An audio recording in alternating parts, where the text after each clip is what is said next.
Merci de nous recevoir chez vous sur Wolf TV dans l'actualité de ce 13h du dimanche 9 novembre 2014. Podor a une deuxième inspection de l'éducation et de la formation.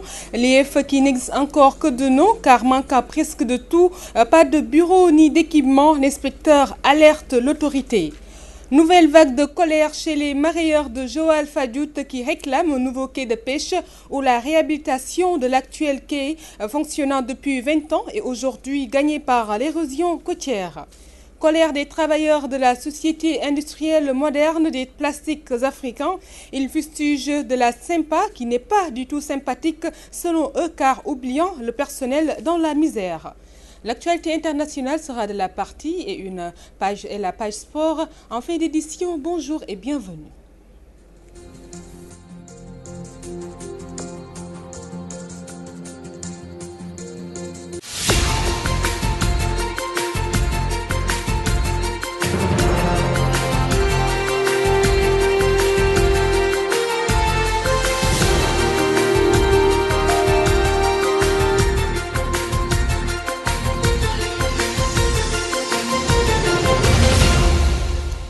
Le département de Podor se dote d'une deuxième inspection de l'éducation. L'IEF de PT dirigé par Amadouci, nouvellement installé, manque de tout, pas de bureau, pas d'équipement. L'inspecteur lance un cri du cœur à l'endroit des autorités pour des mesures d'accompagnement. Amadouci est au micro de Aboukan. L'année scolaire déjà vient d'entamer, le premier trimestre vient d'entamer déjà le premier mois. Nous venons d'installer l'IEF de PT. Tout en tout cas, tout est urgent. Tout est urgent. Et puisque tout est urgent, je crois que, comme je l'ai dit tantôt, il faut tout faire en tout cas pour mettre en place une IEF fonctionnelle. En tout cas qu'il y ait un minimum fonctionnel. Nous remercions l'État effectivement d'avoir eu la clairvoyance de scinder le grand département de Podor en deux IEF, mais encore qu'il faut accompagner cette nouvelle IEF, en tout cas, pour qu'elle puisse véritablement donner les résultats escomptés. Au niveau central, maintenant, nous allons écrire tout de suite en rapport avec l'IA, faire des correspondances pour essayer, en tout cas, de leur dire ce qu'il y a, quel est l'état des situations, qu'est-ce qui nous manque et de quoi nous avons besoin. Nous avons visité les locaux, il n'y a pas de bureau pour les inspecteurs qui seront là, pour les autres bureaux, ressources humaines, examen et concours, planification, gestionnaire, comptable matière, tout cela c'est des postes qu'il faut ouvrir au niveau de l'IEF et il faut en tout cas des équipements minimaux pour qu'ils puissent fonctionner. Il y a le matériel de reprographie qu'il faut aussi trouver. Il y a de la logistique aussi, il faut chercher en tout cas à avoir un moyen de locomotion pour permettre de sillonner la zone pour avoir un encadrement rapproché. En tout cas, pour dire vrai, tout manque. En tout cas, nous sommes là et nous sommes engagés quand même à relever le défi. Les infirmiers volontaires, infirmiers chefs de poste contractuels et agents de santé communautaire de la région de Kédougou laissés en rade lors du récent recrutement dans la fonction publique ont paralysé le système ce samedi 13 en verve. Ces personnels de santé menacent de bloquer toute information relative au virus Ebola s'ils n'obtiennent pas satisfaction. Makoudou Fall s'entretient ici avec Solibou Ramadabo. Lors de la dernière visite de Madame la ministre de la Santé qui était venue ici, elle nous avait promis que cette fois-ci, Kédougou est sa priorité. Et on a vu ici ce qui s'est passé. On a pris des gens qui sont sortis en 2013. Alors qu'ici à Kédougou, il y a des volontaires qui sont là depuis 2007. Hein? Il y a des personnes communautaires qui sont là, il y a des chauffeurs qui sont là depuis 2007, depuis 2008. Il y a des sages-femmes qui sont là depuis 2006. Et Madame la ministre nous dit que Kédougou est sa priorité. On voit que vraiment Kédougou est sa priorité. Et ça, c'est pas normal. Et ça, on va pas arrêter ça. On ne l'acceptera jamais. Parce qu'on a vu ce qui s'est passé. Nous sommes là. Depuis qu'on a dit que Kédougou est la région qui est frontalière avec la Guinée.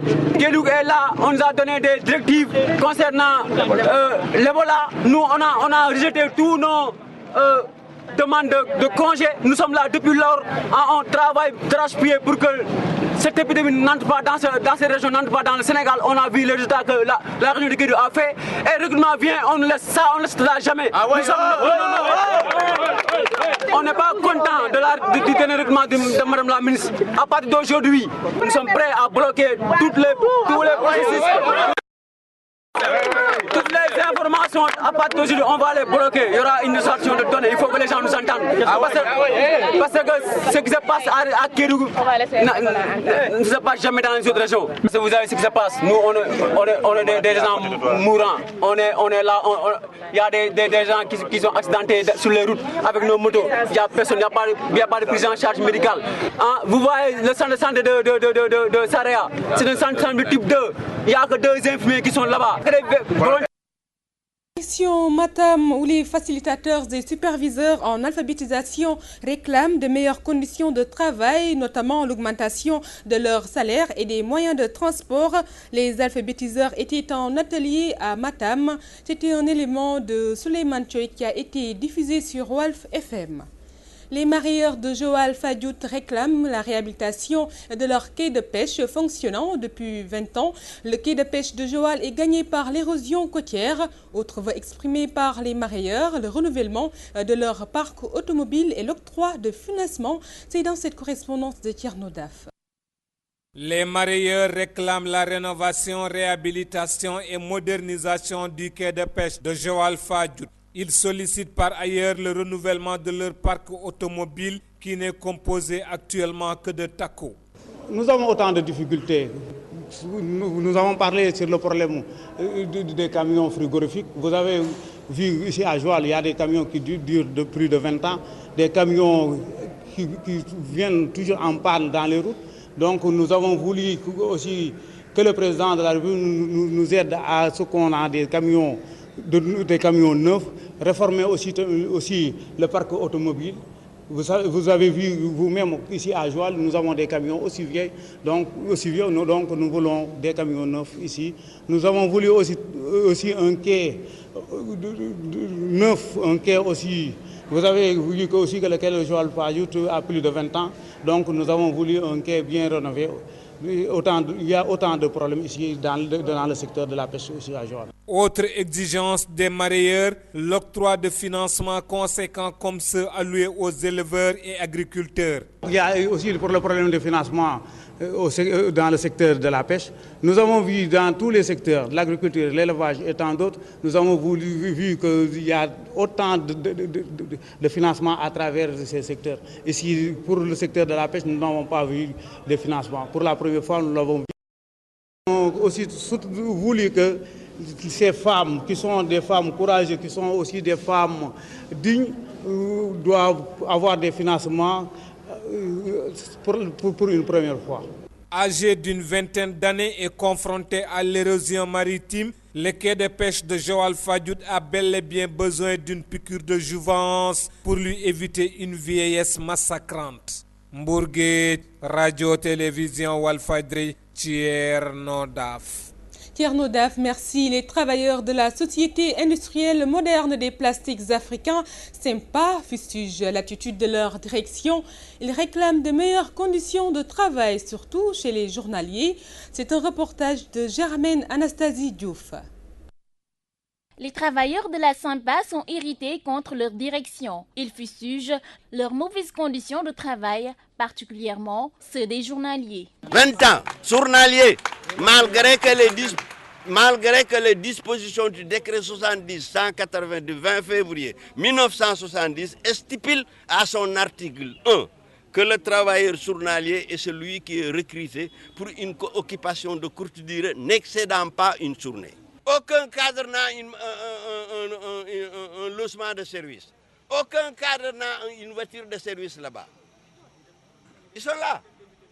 Rien à la SEMPA. Alors, il se permet de dire qu'il a des amis ministres, il a des amis magistrats, les inspecteurs sont dans ses postes, il fait ce que bon lui semble. Le syndicat des travailleurs de la SEMPA a noté des discriminations entre les travailleurs. Discrimination générale à la femme. Déjà, au premier point, Imaginez-vous, un chef du personnel, Il y a trop de discrimination à la SYMPA. Un Libanais peut avoir plus de considération. Un simple mécanicien peut être plus aisé qu'un chef de production. Ils peuvent avoir jusqu'à 2 millions de francs CFA alors que les Sénégalais n'arrivent pas à avoir 500 000 francs. Les Sénégalais, il faut est-ce qu'il faut 500 000 francs de salaire? En assemblée générale, ces travailleurs comptent prendre des mesures idoines pour être rétablis dans leurs droits. On ne peut pas continuer à laisser la SYMPA vivre au Sénégal et faire ce que bon lui semble. Ça, c'est pas possible. C'est pas possible. La SYMPA est une entreprise, une société, il n'a qu'à se conformer à la loi. Ce qui est clair à la sortie de cette Assemblée générale, le gouvernement nous entendra et nous n'hésiterons pas à aller jusqu'au bout. Selon les travailleurs, la SYMPA doit respecter les travailleurs. Il estime qu'elle a les moyens car faisant partie des meilleures sociétés de la sous-région en matière de plastique. Germaine Anastasie Diouf, parlons de la colère des marchands ambulants situés aux alentours de Canal 4 de la Gueule-Tapée. Les opérations de déguerpissement initiées par la mairie ne sont pas du tout du goût de ces ambulants qui disent ne pas être avertis à temps. Des accusations que les autorités municipales dégagent en touche. C'est dans ce reportage signé Rokhaya Bey. Le désencombrement de la voie publique initié par la mairie de Fass, Colobane, Gueule-Tapée ne fait pas que des heureux. En atteste le mécontentement dont font monde les marchands ambulants siégeant aux alentours du Canal 4. Nous sommes tous des Sénégalais, on doit nous inviter autour d'une table pour essayer de trouver un terrain d'entente.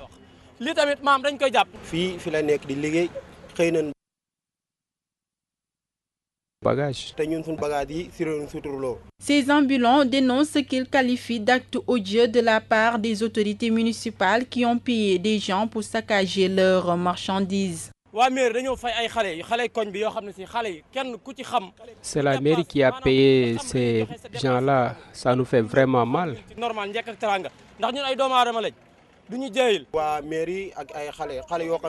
Ces gens qui ont causé ces actes ont été envoyés par la mairie. De leur côté, les autorités municipales dégagent en touche. Babacar Diop est le premier adjoint au maire de Fass, Colobane, Gueule-Tapée. Ils ont été sommés et ils le savent. Ils sont venus à maintes reprises ici même me rencontrer. Donc ils savent très bien que, voilà, c'est ça, ils ont été sommés. On a enlevé tout ce qu'il y avait sur la voie publique. S'ils ont des problèmes, ils n'ont qu'à aller ailleurs. Maintenant, s'ils veulent négocier avec la mairie pour avoir en tout cas quelque part où travailler, on est preneur. Refusant de quitter les lieux, ces marchands ambulants continuent tout bonnement à mener leurs activités. Reste à savoir si la mairie leur restera ce soin. Rokhaya Bey, Touba, les victimes du tronçon Darou Khoudoss Darou Minam en chantier depuis 2 ans haussent le ton, confrontés à d'énormes difficultés affectant même leur santé. Ces populations exigent le bitumage de cet axe. Léopold Tamba nous fait le point.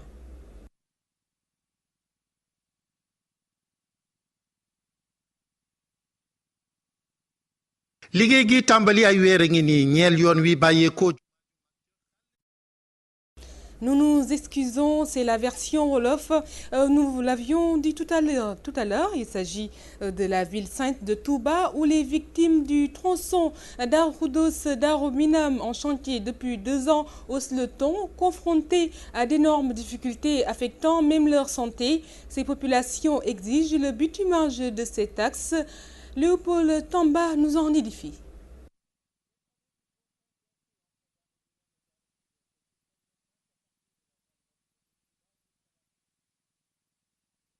Irrite au plus haut point les riverains. Ils considèrent qu'avec l'arrêt des travaux depuis plusieurs mois, la note est cher payée.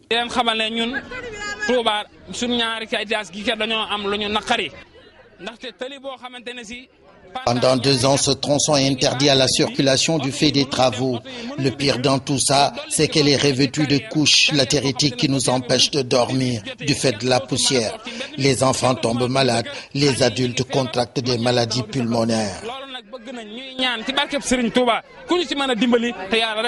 jafe-jafe yi mën a indi bari na ndax maanaam soj mi ngi fi duñu noyyi te lii mën naa dem ba indi leneen boo xoolee garab yi boo xoolee bitig yi boo xoolee nit ñi suñu néeg yi lépp dafa yàq ak carrière bu xonq bi loolu mooy suñu jafe-jafe ñun waa ñaari étage.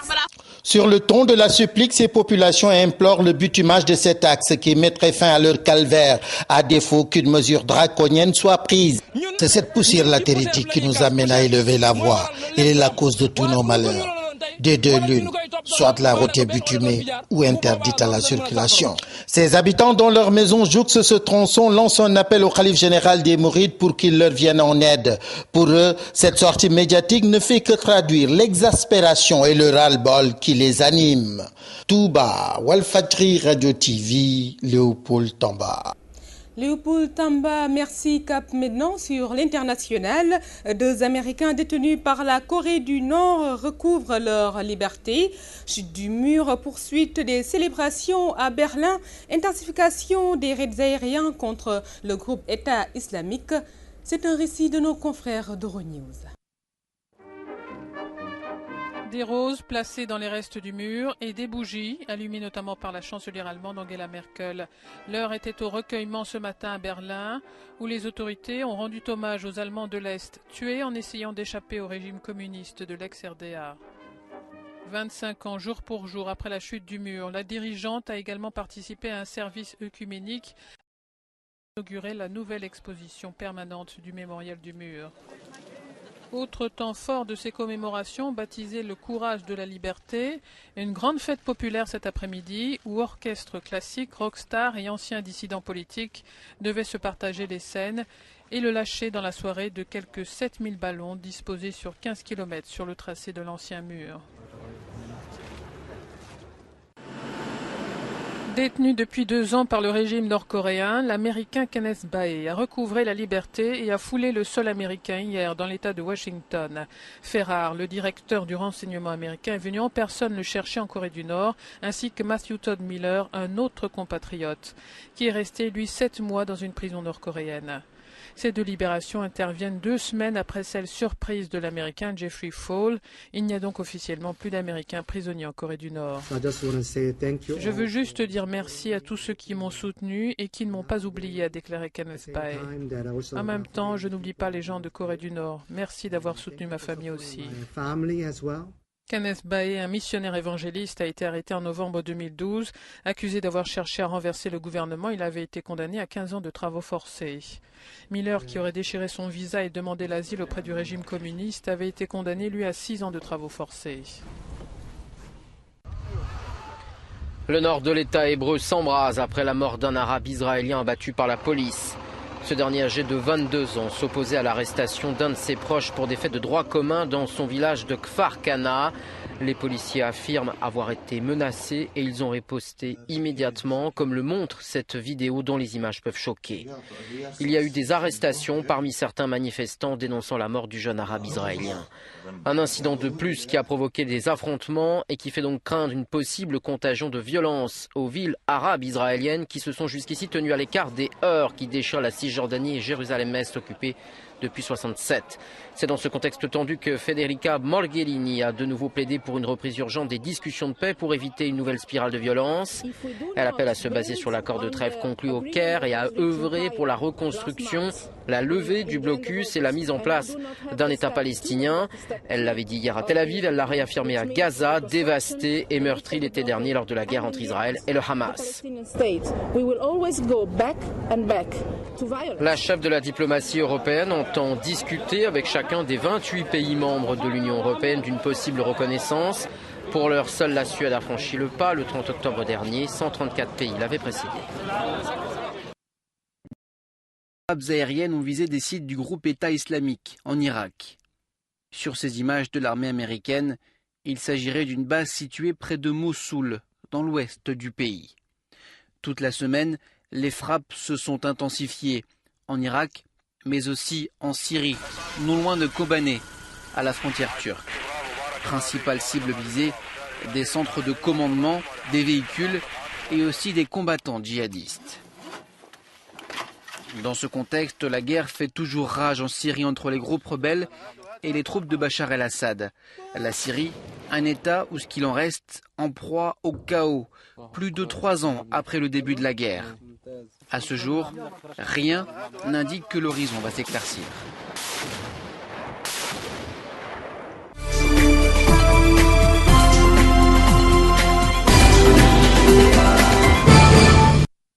Dans cette dernière partie, nous allons vous donner quelques informations inhérentes au sport. Pour démarrer, le département de Guinguinéo, dépourvu d'infrastructures sportives et la dimension du nouveau statut de la circonscription administrative, les sportifs de la localité ont soulevé ces doléances en marge de la finale de la Coupe du Maire. C'est une correspondance de Mamadou Makhtar Sarr. La finale de la Coupe du Maire de Guinguinéo qui s'est jouée ce samedi a été une occasion pour les sportifs de la localité de dénoncer le manque criant d'infrastructures sportives dans le département. Donc les difficultés du monde sportif de Guinguinéo n'est rien d'autre que le stade. Parce que Guinguinéo est un département qui a tout gagné au niveau national. Donc c'est un département qui mérite vraiment un stade digne de ce nom. Et la jeunesse a toujours voulu avoir un terrain vraiment pour répondre aux attentes des équipes de la localité. Et donc chaque fois, l'équipe que je dirige reçoit les matchs de National 1 dans ce stade qui n'est pas réglementaire, qui n'est pas homologué par la Fédération sénégalaise de football, mais par des relations, nous jouons aussi. Donc le cri de cœur de la jeunesse de Guinguinéo, c'est que nous voulons avoir un stade à l'image du stade de Kaolack, de Mbou, de Tamba et à l'image des stades départementaux du Sénégal. Vous savez mieux que moi, actuellement à Guinguinéo, on a eu un problème d'infrastructure. Notre stade-là ne répond pas aux normes du football moderne. Nous lançons un appel aux autorités du Sénégal, aux autorités, plus particulièrement aux autorités de la localité, pour au moins avoir un stade digne de son nom. Venu présider la Coupe dont elle est la marraine, interpellé sur cette question, explique. On reconnaît la non-disponibilité du stade qui crée des difficultés aux sportifs de la commune. On est en train de mobiliser des ressources financières pour régler définitivement ce problème afin de permettre aux sportifs de la commune de Guinguinéo et du département de se doter d'une infrastructure à la dimension de leur ambition. Sous peu, ce problème ne sera qu'un vieux souvenir.